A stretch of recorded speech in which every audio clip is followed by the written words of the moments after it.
Muy buenas noches, es un gran privilegio tenerlos con nosotros en Mujeres de América hoy con una invitada muy especial. Ella es la mujer que más ha ayudado por medio de sus programas de televisión, por medio de sus artículos, de sus obras de teatro, a tantas parejas en toda América Latina y más. Además, está empezando un nuevo programa de televisión en la cadena Univisión, tiene un posgrado y una maestría en el campo también para ayudar a las parejas. Ella es la doctora Nancy Álvarez Díaz.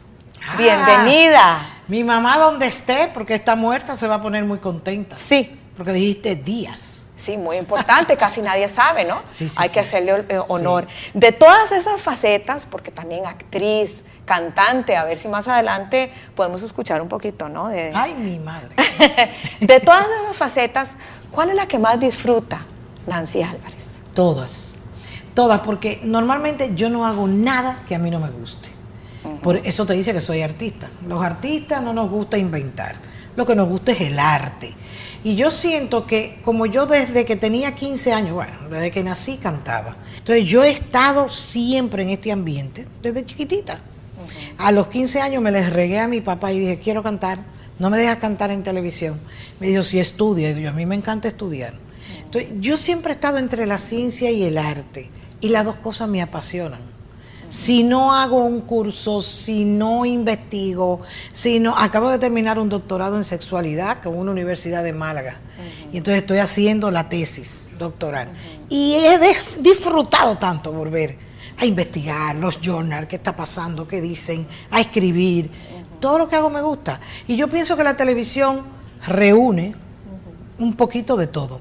En la televisión, si no sabes teatro, no tienes ritmo, no puedes ser chistosa como soy yo, que juego con lo que... O sea, el teatro es básico para todo este tipo de cosas. Eso, o sea, y me ayudó el teatro, el canto y todo lo demás. En la televisión tengo que hablar de lo que sé, o sea que ahí entra la ciencia. Y me encanta, a mí me gusta todo lo que hago. Y tantos años, doctora, ayudando a tantas parejas que escuchan sus consejos para mejorar sus relaciones, ¿cómo se siente usted de ser instrumento de unión y de mejoría en las familias? Con mucha responsabilidad. Vivo muy atenta a que no se distorsionen las cosas más importantes, porque en el fondo yo soy una gran maestra. Yo pienso que si Dios me dio un don, es el don de enseñar. Y enseñar de una manera fácil. Y entonces la gente dice, pero la doctora nunca usa palabras. Es más, mucha gente en mi país, colegas, dicen, yo creo que ella ni se graduó. Sí. Yo creo que ella ni se graduó. Porque yo no la oigo. Ella las cosas más complicadas las explica muy sencillamente. ¿Será que ella las busca en algún lado y no sabe en profundidad? Ah, te dicen eso. Sí, bueno, los envidiosos dicen mucho eso de mí. Entonces yo digo, pobre de ellos, porque realmente hay una regla en programación neurolingüística que dice que si usted no lo entendieron, usted no se comunicó. Entonces a mí no me gusta hablar con mucho. Ahora en Sin Rollo ni Tapujos, en Despierta América, yo vivo muy atenta, porque estoy con muchachos muy jóvenes, que a veces lanzan una idea, pero que tiene un trasfondo fuerte. Entonces yo inmediatamente explico eso. Hoy estaban hablando de la autoestima y si tenía que ver con que la gente estuviera gorda o no. Y yo, espérense, la autoestima es algo que tiene que ver con que papá y mamá te amen y te acepten como tú eres y te lo hagan sentir desde pequeño. La autoestima influye en el cuerpo, pero la autoestima no es solamente estar gordo o estar flaco, es algo más complicado. Entonces yo vivo ansiosa de que la gente tenga el concepto claro y para que lo tenga claro hay que decirlo de una manera sencilla. Y yo sé que tú te enfocas siempre, o enfocamos las entrevistas contigo hacia todos esos consejos y ese conocimiento que tienes, pero hoy queremos hablar más sobre Nancy, la persona, lo que ella es, lo que a ella le gusta. Sabemos que eres la tercera de 5 hermanas, solo mujeres. ¿Todas solo son mujeres? Así? Tan extrovertidas, tan exitosas. No, hay de todo, hay de todo. En esas 5 hermanas voy a hablar de ellas en amplitud. Me encanta hablar de mí, o sea que no tengo ningún problema. Pregunta lo que quieras. Realmente nosotros somos 5 hermanas Álvarez de mi papá, pero mi mamá fue una mujer, como yo, de avanzada, que hace tantos años se divorció. Porque se casó y no le iba bien con el marido y se divorció y se fue con su hijo de 5 añitos, era más chiquito yo creo, a la casa, creo que estaba embarazada cuando se fue, a la casa de su mamá. Primer nieto, primer sobrino, entonces mi pobre hermano que se llama José y es dentista, aquellas mujeres en aquel matriarcado hicieron así, porque mi abuela estaba separada de su esposo, nunca se divorció. Yo vengo de 2 familias alcoholizadas y mi abuela no aguantó ese hombre que bebía mucho, que tenía muchas mujeres y era una mujer fuerte, me dicen. Y revolucionaria en ese tiempo, ¿no? Porque en ese tiempo la gente simplemente seguía casada. Seguía casada y aguantaba. Ella le dijo, no, usted se va de aquí, yo no me divorcio porque en esa época eso era pecado mortal. Todavía sigue siendo pecado mortal. Cada día más y gracias al Padre Francisco se está quitando el estigma de que ser divorciado es que tú estás mal o fracasaste. Realmente, entonces ese muchacho se crió entre ellas y cuando mi papá apareció en la vida de mi mamá, él tenía 5 años. Mi papá se casó y quería traérselo, porque él y mi papá tienen muy buena relación. Y realmente mi abuela dijo que no, y mi tía Neris, que fue quien acabó de criarlo, dijo que no, y ahí se quedó el muchacho. Entonces nosotros lo veíamos en vacaciones, pues a veces se quedaba los 3 meses en casa y tenemos una relación cercana con él, pero realmente somos 6. 5 de papá y mamá y 1 de mamá. Vamos a continuar hablando con la doctora Nancy Álvarez sobre su exitosa y ejemplar vida y cómo ha impactado a tantas personas. Regresamos en Mujeres. Qué gusto que sigan con nosotros, con la doctora Nancy Álvarez, desde la ciudad de Miami. Doctora, ¿le gusta vivir aquí? ¿Qué extraña de República Dominicana? Fíjate, eso es una buena pregunta, porque yo creo que vivir en Miami es un karma. Yo viví en Miami en los años 90 y algo. Vine aquí a que mi hija aprendiera inglés y la puse en un colegio de monjas donde solamente la hablaban inglés. ¿Y aprendió? Claro, mi hija es totalmente bilingüe. Yo de eso me ocupé mucho, de que ella hablara bien el español y bien el inglés. Y no como la gente que dice, yo hablo inglés, pero no lo sabe escribir. Otros dicen, yo hablo español, pero no lo saben leer, entonces no hablan. Realmente, o sea, hablar un idioma es dominarlo en todos sus aspectos. Y yo quería estudiar hipnosis, hipnoterapia. Entonces vine para acá, trabajé con HIV, con pacientes que tenían HIV. Fue muy interesante, pero fue muy traumático, porque mi hija era muy pequeñita, no tenía quien me la cuidara, ya yo me había divorciado de mi primer matrimonio y yo me la vi negra, me la vi negra. ¿Fue la etapa más difícil? No la más, pero fue bastante difícil, ¿Cuál ha sido lejos la más de difícil? toda mi familia.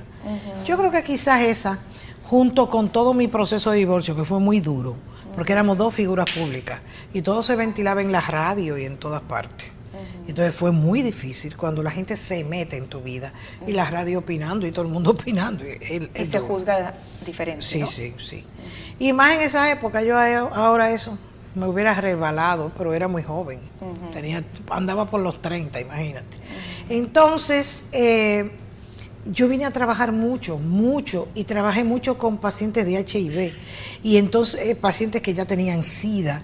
Realmente es muy duro. Es muy duro, es un trabajo que si tú lo haces necesitas terapia para desahogarte y poder nivelarte.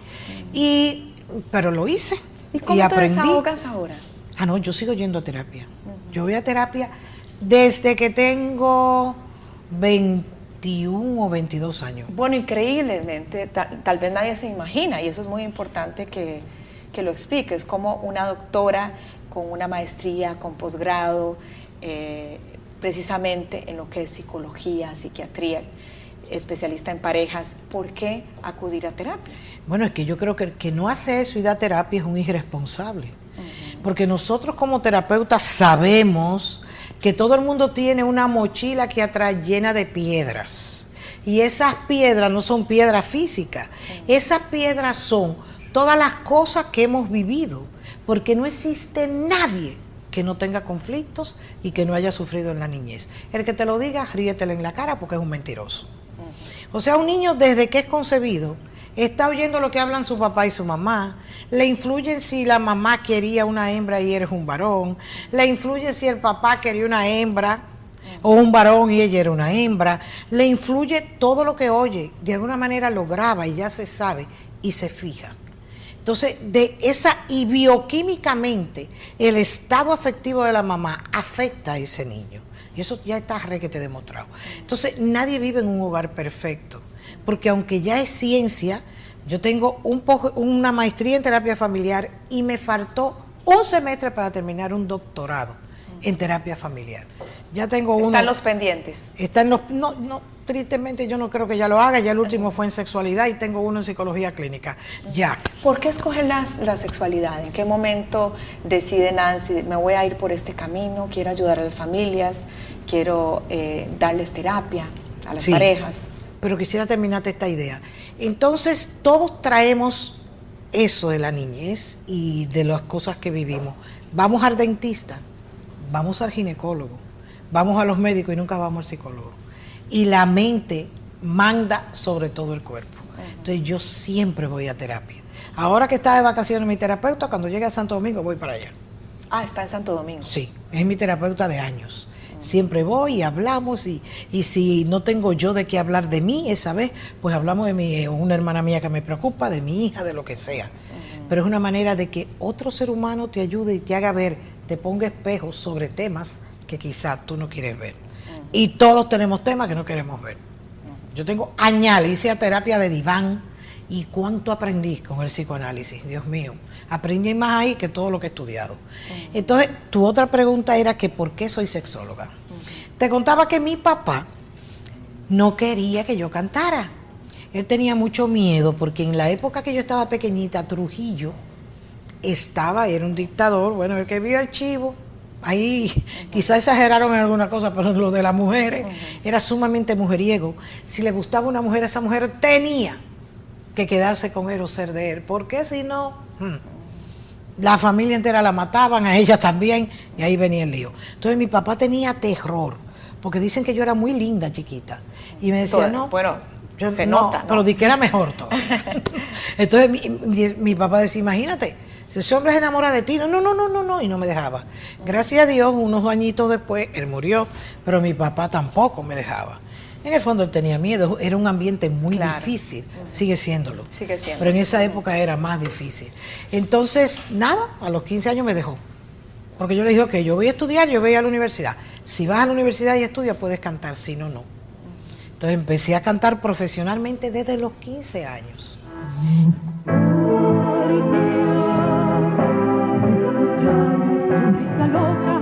Sentir junto a mi boca como un fuego su respiración, angustia de sentirme abandonada y pensar que otra a su lado pronto me hablará de amor. ¿Y qué pasa? ¿Por qué siempre quise ser cantante y por qué esta frustración en que no puedo ser solamente artista? Porque en el colegio yo decía desde que me acuerdo, cuando me preguntaban, ¿qué tú quieres ser? Cantante. Y las monjitas me decían, no, las cantantes son mujeres de mala vida. Era la idea de esa época. Tú no puedes ser cantante, tú eres una niña muy inteligente, tú tienes que estudiar. Y me crearon como esa confusión de que yo no podía ser artista nada más. Entonces, claro, siempre estuve en la dualidad, pero no solamente me enseñaron eso. Yo estuve interna en colegio de monjas y me decían que si yo le daba un beso en la boca a un hombre podía quedar embarazada. Y que si bailaba pegado con él, mucho más. Imagínate qué caos. Había mucha confusión. Mucha confusión y muchos traumas sexuales y psicológicos con el sexo. Cuando vino la adolescencia, que me gustaban los hombres, y yo miraba a un hombre y me gustaba, yo decía, ¡ay, no! ¿Te sentías pecadora? No pecadora, terror a que me tocara porque podía salir embarazada. Entonces yo dije, no. Y ahí viene que yo voy a terapia. Ya en la universidad, que me daban clases de sexo, gracias a mi gurú, que por él estudié después sexualidad, y con él hice ahora el doctorado, el doctor Rafael García Álvarez. Yo dije, pero todo esto está aquí, pero aquí sigue el lío de lo que me decían. Y entonces ahí yo decidí que iba a estudiar sexualidad. Y cuando Rafael García abre la primera maestría en sexualidad humana en Santo Domingo, yo la tomo. y soy del primer grupo que se graduó. Y de ahí hice un posgrado aquí para entrar al BOAR, americano de sexólogo, y ahora tengo un doctorado europeo en sexualidad. Pero no solo estudié, sino que me dediqué a enseñar sobre sexo en mi país. De hecho, hubo un concurso a nivel mundial y Pro Familia en mi país mandó todo lo que yo había hecho de sexo en el tiempo que tenía educando y yo gané. Me lo entregaron en Guatemala. Me imagino la gran satisfacción. Una gran satisfacción porque me dediqué de lleno, y lo sigo haciendo, a educar sexualmente. Yo me juré que mientras yo estuviera viva, yo iba a hacer todo lo posible para que ninguna mujer pasara por lo que yo pasé. Pero gracias a Dios me liberé y creo que sexualmente soy muy libre, gracias a Dios.